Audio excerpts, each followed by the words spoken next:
Shonda Monet, and we are here with Ladora Milteer. Hello. She is our special guest. I'm so excited to interview one of my closest friends because we have gone through something, you have gone through something that is monumental, that is inspiring to women, to mothers, and to everyone in Atlanta about what's going on. Yeah. We're going to talk about mom bias. Yep. We're going to talk about mom guilt. And most importantly, what's important and what's going on in the future. So let's get started. Okay. So first, my introduction that I wrote about you is an ATL mom that went undercover for Bravo's In a Man's World, executively produced by Viola Davis. And Viola Davis, Yes. an Academy Award actress.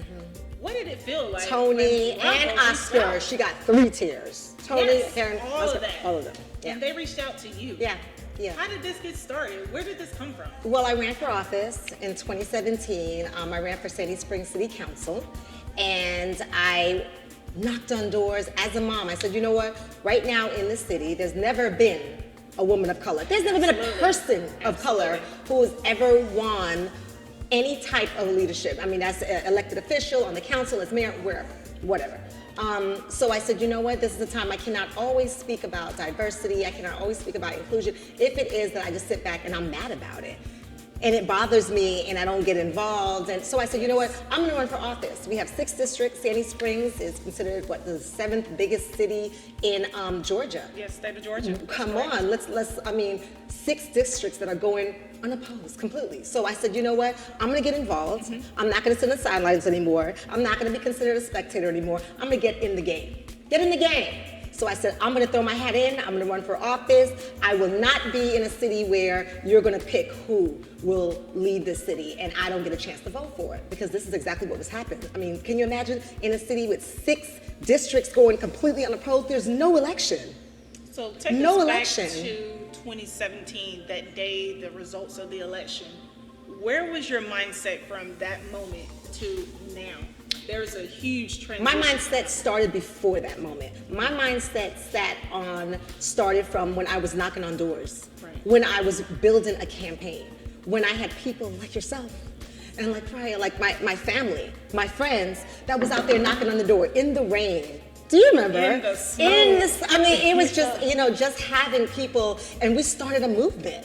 We got all platforms of social media involved. We said, let's go ahead and get out a vote. This location, Decora Art Studio, is one of the places where I set up voters registration. D, you remember that? I set up voters registration here in this building to get people involved. Vote. Whatever you're gonna vote, your vote counts. Your vote is your voice. And I remember just getting involved, and my mindset from that point on to the end, to answer your question, all the way down to the end, I sat here and I said to myself, we are gonna have to make change. But you know what happened while that was going on? People would stop me and people would say, oh my goodness, that's a beautiful family. Look at this picture. Oh, it's sweet. How are you gonna run for office and be a mom? And that brings me to my next question. How did it feel? What was your biggest obstacle running as Ladora at that moment? Because this was before Bravo got involved. Right. You had to run as Ladora Milteer, a resident of Sandy Springs. How did it feel that people judged you and you were on this ballot going door to door? I didn't look like the political Sandy Springs candidates, put it that way. So that you were groundbreaking. I didn't look like the traditional, candidate that we have around here. So it already opened up like, oh, you're running for office. Oh, okay. Okay. Nice to meet you. So, I got a chance to, it was definitely an uphill battle, which I expected. I mean, I expected as a woman. I expected as a woman of color, but I didn't expect it because of a mom bias of having young kids. I was not prepared for that type of prejudice. The prejudice that we consider the accepted prejudice. The mom bias. In your face, in your own community. In real time. In real time. Women, men, Republicans, Democrats, older, younger, it didn't matter. This was the one issue that everyone had a concern about. So 2 years later, Yes. actually a year later, a whole year ago, Bravo reached out to you. Yes. You called me, Yes. ran it by me, and I was like, are you sure this is happening? This is real? And you get to go undercover as a man which you named Roy. Right. Who would have thought Roy would be Lador, Right. the same person on Bravo, It's a Man's World? Yeah. What was the difference that you felt as Roy compared to Lador? Well, I had to define a lot of things at that time. I wanted to make sure that Bravo understood the political arena. So I co-produced the scene Yes, you did. of I want to have a focus group. I want to make sure that different people from different walks of life in Georgia that do not know me would be able to hear Lador, an inspiring politician who's running for office, versus Roy, a man who's running for office. They had the same policies, that pretty much they had the same situation with family dynamics, with young kids and everything. Yes.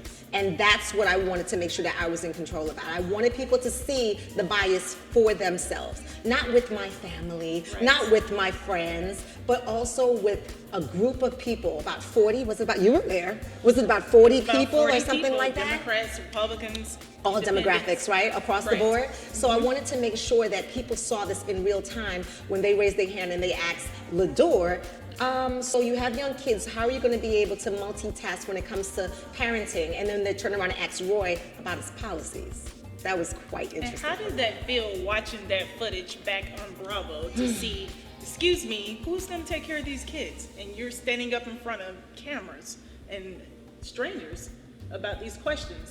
Isn't that a part of this mom bias conversation Yeah. that we have to deal with? Yeah. How does that make you feel right now? Well, at that time, I was still shocked.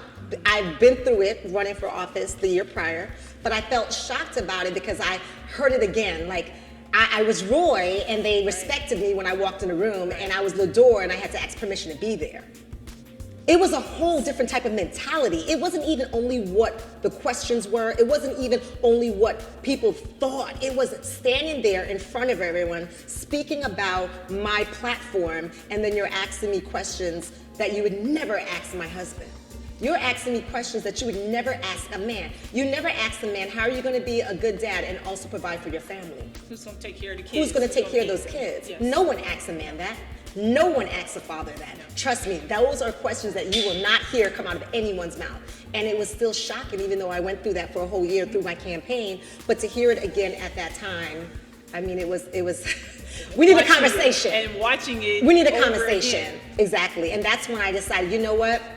Mom bias causes mom guilt.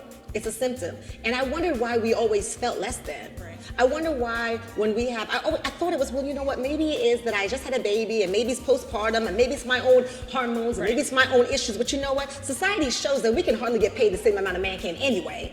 So don't we're not get even equal as pay. valuable. We don't even get We could equal do pay the now. same job. Exactly. We could do, so what happens now when we get home? Do we stay home and breastfeed, or do we go to the, go to work, breastfeed, and then get in trouble, or have an issue, or look like we're worth less than? It's a symptom. Let's go ahead and face the facts. Let's deal with the situation at hand, and I think that's the only way that we can create change. And this is what brings you to talk about mom bias and mom guilt. Exactly. Now, in 2019, Still, in this Lador day and age. is bringing this conversation all across Atlanta and other cities. You're speaking up for moms Yeah. who may have felt that guilt of not being in the home, but you still have to work, and it affects all moms. So what All would moms, you, not only political Right. moms, right? but it all affects moms, all moms. single moms, working moms, nine to fives. How would you reach out, and what advice would you give to these moms how to deal with mom guilt? Embrace it. I would embrace it because if you cover this issue up, it's going to be it's still going to be there. Okay, so let's talk about it. Let's embrace our feminine qualities. Let's embrace our momhood. Let's wear it as a badge, not as a sore. Right. And let's go out there and say, guess what? I can chew gum and walk at the same time. If not even better than a man, in all honesty. I can multitask, and I can run my home and run a city, or run my own business, or be an entrepreneur like no other, or be a part of a Fortune 500 company and still be able to be respected and get equal pay. Let's embrace our momhood. The moment we and don't talk about it anymore, oh, we don't want them to know I'm pregnant, well, or I'm expanding my family because I paid that leave. This issue, you know what it is? it's also, everything is political. And the moment we do not embrace our politics as women in this country, we are going to be left behind waiting on handouts from men to decide what we're supposed to do. It's another problem right here. Oh, Lador, I'm not too political, I'm a teacher. Oh, teachers, are we getting paid the amount that we're supposed to be getting paid? Right. You're political. Well, I'm really into having my kids go to a good school, but you're not political. You are political, because guess what? Your kids go to a public school. You're political. And this is where you are speaking up about I'm a own business person. Guess what? We're going to speak about you owning the business in the city as well. You're political. Every single aspect of every single thing we do is political. So we got to get involved. We got to look at the problem. We need to have the conversation, and we need to fight against it. And this brings us to Lador is now promoting and talking about her book, which is about to hit Mom's stores Best Job. on her tour, Mom's Best Job. Yeah. And guess what the best part about it is? Decor!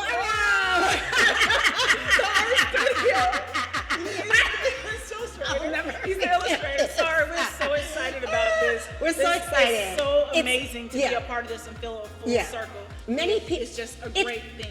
I'm please so tell us excited. about it. Many people get a chance to do they're privileged enough to get a chance to do a book. Many people do not get a chance to do a book with an artist. An artist that actually paints the pictures. An artist that actually brings this book to life, especially when you're doing a children's book where the art is really the most important thing. I mean, I have one-liners in the book. To a child's mind. To connect and the brain development Absolutely. and something. So I was just so amazed because I've known Decor for maybe over 12 years, maybe 13 now. 13, so we go so far back in the city, and he is also one of the community's leaders. He has events here at his business. He has art classes for the kids. There's no one that I could have even felt. I'm so blessed to even have in my life. And for him to be a part of this project with me, took this regular book, I mean, nothing's really regular, but this book and basically made it into art.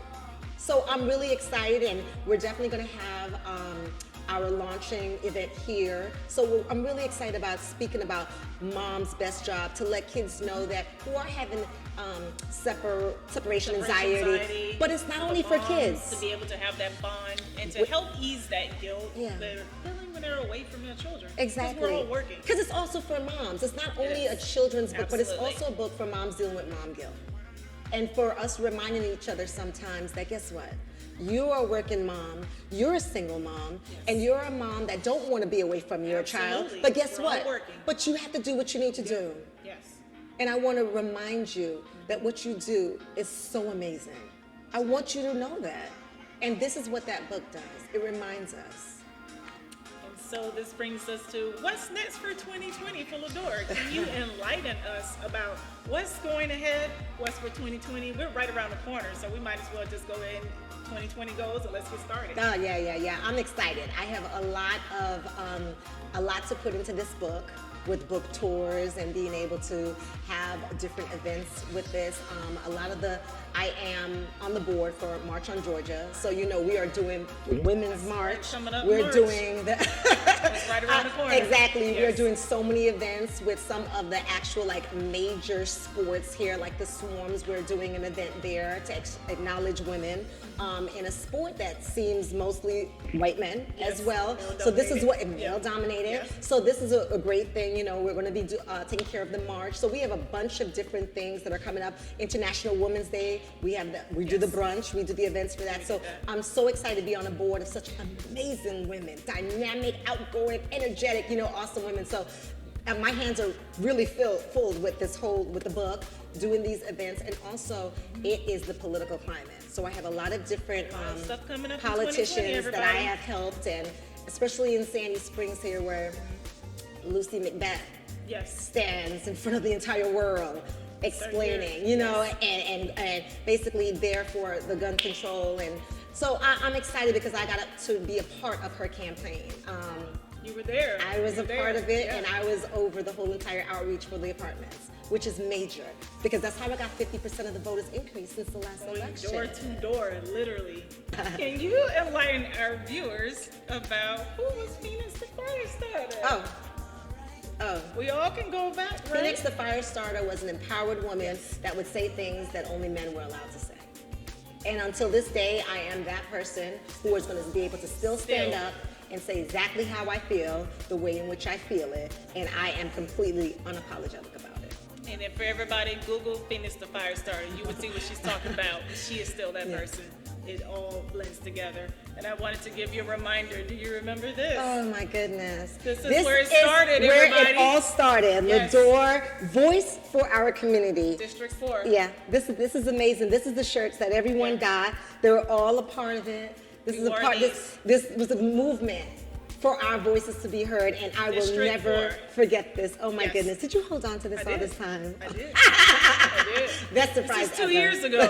Best surprise Sandy Springs ever. Festival, out in the cold. The festivals from Abernathy hot Road. to cold. Yes, I mean, literally. So I just want to thank you for giving our voice to making sure that everybody in Atlanta knows what's going on around the country. Women, this is a big thing, and we just appreciate the Atlanta voice and everyone else being a part of this. this is beautiful. And Decorum. Yeah. Of course. Thank Thank you. you so much. Thanks for having me back. Thank you.